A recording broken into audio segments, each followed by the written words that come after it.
اور جو آنے والی شب ہے اس کو شب برات ہم اور آپ کہتے ہیں۔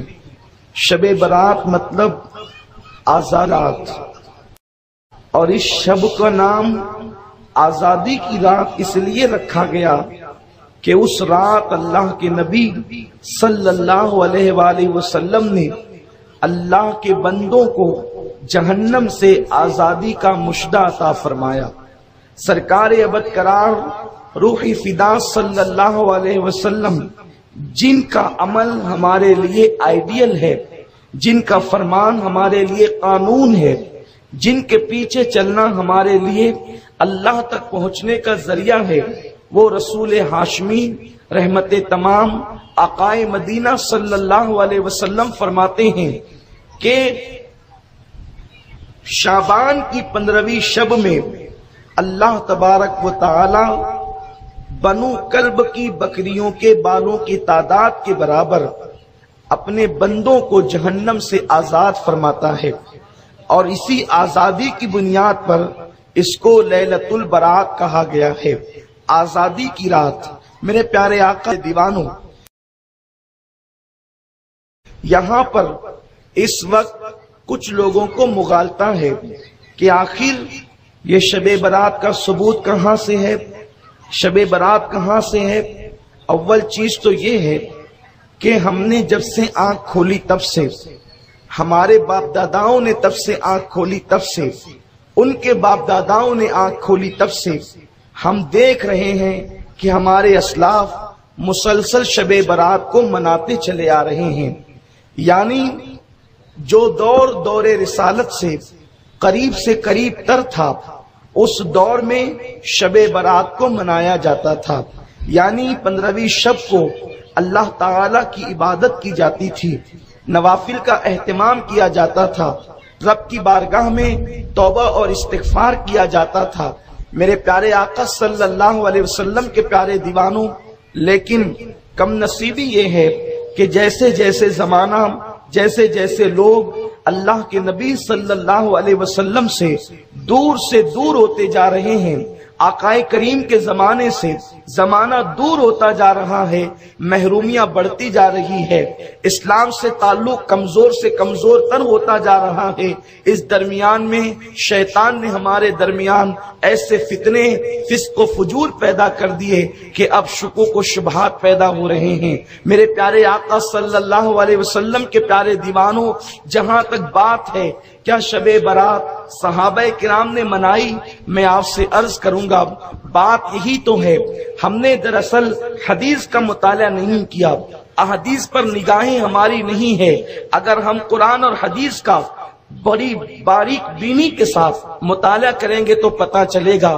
آپ دیکھیں، ایک مثال کے ذریعے سے سمجھاتا ہوں کہ ایک مرتبہ اللہ کے نبی صلی اللہ علیہ وآلہ وسلم کی محفل میں ایک بدبو ظاہر ہوئی، ایک بھیانک بدبو ظاہر ہوئی۔ آقا کریم صلی اللہ علیہ وسلم کے صحابہ اس بدبو سے بے چین ہو گئے۔ سرکار ہو،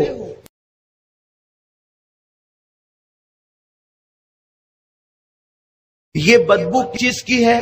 یہ جو بدبو آ رہی ہے یہ کس چیز کی آ رہی ہے؟ صحابہ نے عرض کیا اللہ جانے اور اس کا رسول جانے۔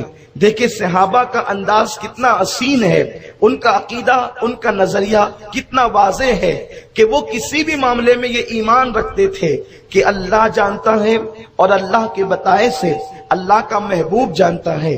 اس لیے کہ جب کسی کو یار بنایا جاتا ہے تو اس سے ذات نہیں چھپائی جاتی تو بات کیا چھپائی جائے گی۔ تو اللہ نے اپنے محبوب کو بہت کچھ عطا کیا، بلکہ یہاں تک فرمایا اِنَّا أَعْطَيْنَاكَ الْكَوْثَرَ، اے محبوب ہم نے ساری کثرتیں تجھے عطا کر دی، بلکہ حبیب ہم بھی تیرے ہو گئے۔ آپ غور فرمائیں، جب خدا ان کا ہو جائے تو اب دنیا کی کون سی چیز ہے جو مصطفیٰ جان رحمت کی نہیں؟ تو آقا کریم صلی اللہ علیہ وسلم کے سوال کرنے پر میرے صحابہ یہ بدبو کائے کی ہے؟ صحابہ نے عرض کیا آقا اللہ جانے اور اس کا رسول جانے۔ تو میرے آقا فرماتے ہیں یہ بدبو ایک غیبت کرنے والے کی بدبو ہے، غیبت کسی نے کی ہے اسی کی بدبو ہماری محفل میں ظاہر ہوئی۔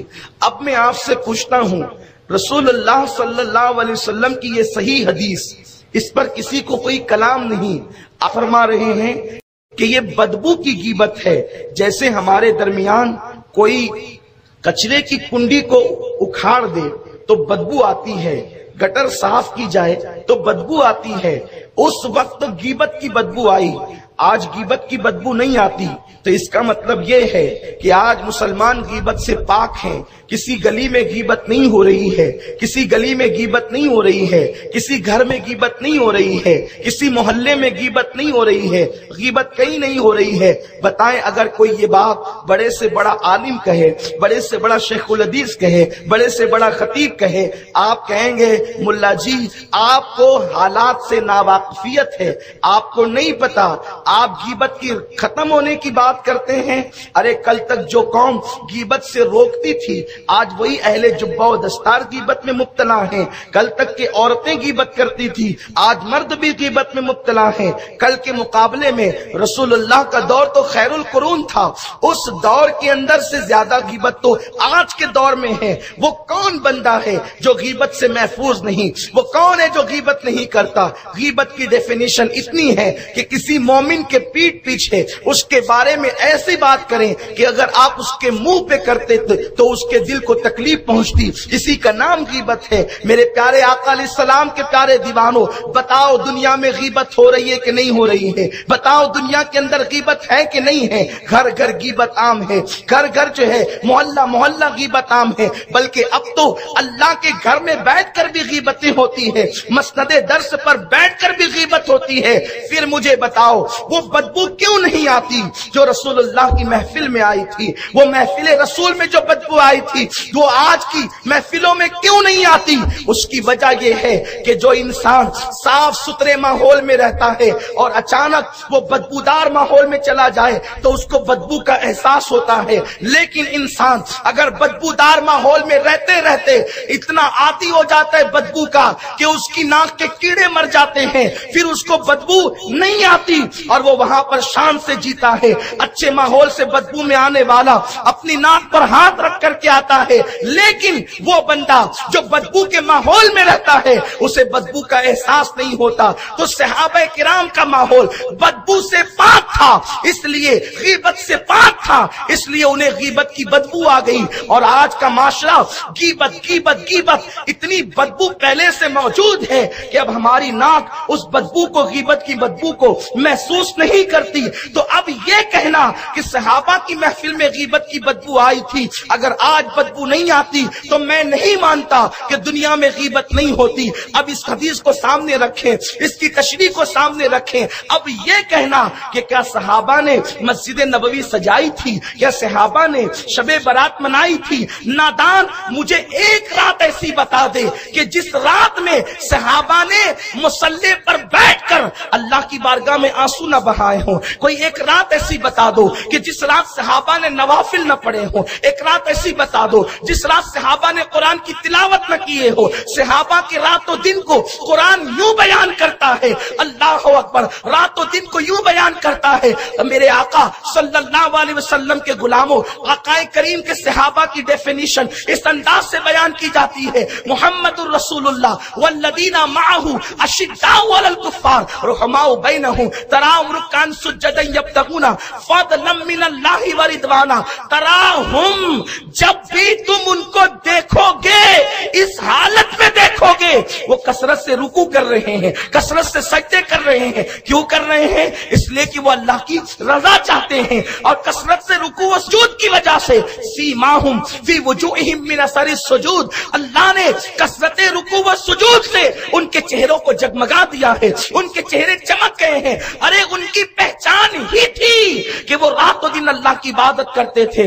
رات و دن تو یوں بیان کیے، اور ان کے لمحے لمحے کو قرآن بیان کرتا ہے، الذین یذکرون اللہ قیاما وقعودا وعلی جنوبہم ویتفکرون فی خلق السماوات والارض ربنا ما خلقت هذا باطلا سبحانک فقنا عذاب النار۔ صحابہ کے لمحے لمحے کو قرآن جو کہتا ہے، رات و دن تو اپنی جگہ ہے کہ وہ کھڑے ہوتے ہیں تو اللہ کا ذکر کرتے ہیں، وہ لیٹتے ہیں تو اللہ کا ذکر کرتے ہیں، وہ بیٹھتے ہیں تو اللہ کا ذکر کرتے ہیں، وہ کروٹیں لیتے ہیں تو بھی اللہ کا ذکر کرتے ہیں۔ ان کی ہر رات شب برات تھی، ان کی ہر رات شب برات تھی۔